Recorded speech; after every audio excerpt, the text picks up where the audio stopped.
Today, Rogue had a match versus Flash Lux in the OGN APEX tournament, and they did something very odd but very interesting on King's Row on attack, right?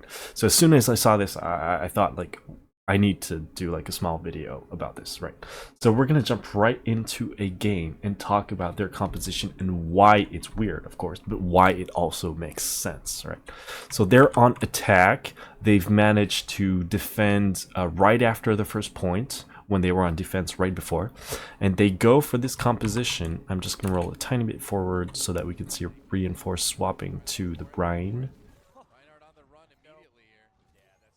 and there we go. So this is their composition. It is a 2-1 composition, so we have 2 tanks here, a single support, and this weird Junkrat coming out from Nox, which is usually their Lucio player, right?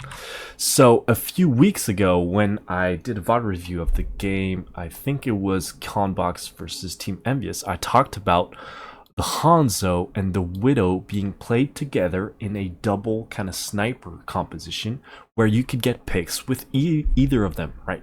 And that's what Rogue is doing right here, right? What they're adding to this, though, is this Junkrat instead of the Lucio, okay? And why is that? Why is that? Well, you have the Junkrat spamming potentially a zone and also the opponent's shield, with the Roadhog also doing the same thing with his right click, right? If you can take shields down with this kind of shield, this duo of just shield busting, right? That leaves a lot less cover for the enemy team to hide from the 2 snipers, right? So it's a double shield buster strategy with 2 snipers to get picks, and also the Roadhog can also get picks of his own with his hook, right? So it's like a triple pick composition with this idea that we're gonna get rid of shields with these 2 guys to facilitate the picks, right? So it's actually really kind of really out of the box thinking, but it does make sense. It does make sense, right?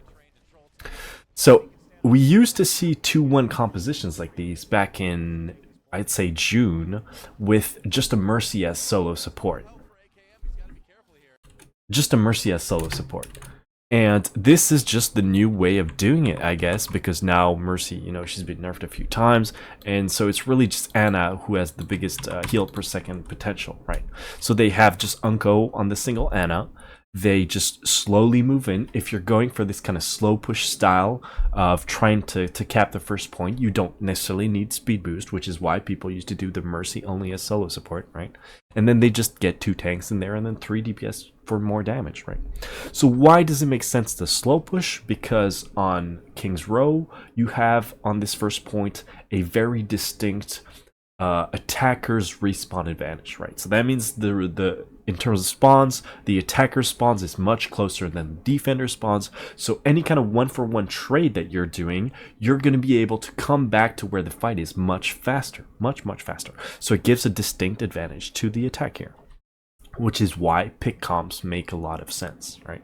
So usually a pick comp would have been a Zarya here, maybe a Roadhog here, and then you just go Roadhog and Hanzo, right? But if you're really just going for picks, Graviton, like, you don't need the Zarya. You don't really need shields. What people usually do is they pick that so that they already have the Zarya to transition into the next phase and have a Graviton much faster, right? But if, like, since the payload, they only need to push it, like, if you look right here, they only need to push it, like, pretty much just right behind this corner here, and then they just win the map. They don't even really need to charge a Graviton, right? So right off the bat, a Reinhardt just to have some kind of front line, and then double shield busting, and these 3 guys to get picks, right? And you can also maybe land a sleep on someone to get a pick, right? So it's a very pick focused comp, right? That even though it looks weird, it looks extremely weird, it does make sense. And I think here the casters, especially Monty, kind of dismiss this as just being some kind of troll composition, when really it's not. It's completely out of the meta, outside of the box thinking, but it does make sense in terms of what they're trying to accomplish, right? And within 1 minute, they've completely spammed the point and therefore they managed to get the picks. It wasn't even necessarily the snipers. I think Tfik got a pick, but then they're able to move into the hotel on the left side. They have vision of this entire point with the snipers, and they just push them back. They just push them back because on King's Row you don't have a lot of places to hide, and that Junkrat can just spam into the hotel. This entire area is under sniper fire, right, with the Hanzo and the Widow that can also shoot the shield, right? So this Reinhardt shield just fell instantly, pretty much, right? I think it's important when we see compositions like these to really think about what they do instead of instantly dismissing them, right? It's not because it's outside of the box that it's troll comps or that it's silly or that they're just doing this because they don't respect their opponents. Like, of course, they were very confident playing against Flash Lux, and they can afford to do these more unconventional compositions, but it's not that it doesn't make sense. It does make somewhat sense, and I think it's important. All right. So eventually, once you reach the street phase, however, the game becomes a bit more dynamic, right? You're getting a bit closer to potentially where the defense is. So that's where you might need Lucio to get speed boost, to get in, to get out, and so on, right? Especially if they have the Mei over here that can wall them off, you really need the speed. So here they're gonna go for this one fight, just to, you know, use the ults that they just charged, but it's not exactly gonna work out, and that's expected, you know, that's expected. And they're gonna swap to something that's a bit more standard, right?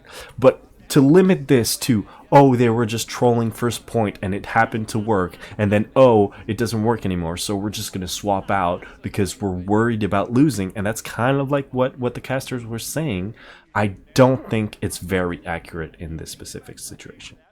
So Tfik goes to the Pharah, ACAM goes to the McCree, Nox is going to go to the Lucio, and Wins is going to go to the Zarya. So we go back to a standard 2-2 composition with 2 tanks, the 2 supports here, and then kind of standard DPS with the McCree. Now Tfik is kind of very versatile, so he goes for this Pharah that he likes a lot, and they also aren't...